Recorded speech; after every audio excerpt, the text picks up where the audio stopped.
Direct, pastor direct vile atakaa karibu.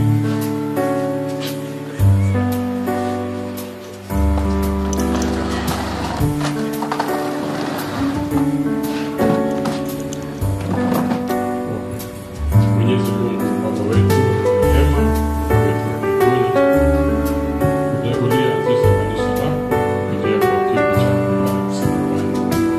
Asante Baba kwa kueleza mtumishi wako, mtoto wako, mpaka unapenda kanisa ambayo uliwaitia Baba. Asante kwa dada wetu Lilian, katika upendo ulioweka katika moyo wake kwa kanisa lako takatifu. Tunamwombea Baba katika mawazo yake yote anayotarajia. Anahitaji ya kwamba mambo yote ayaweke kwa mwako. Baba umsikie, uongoze, bariki na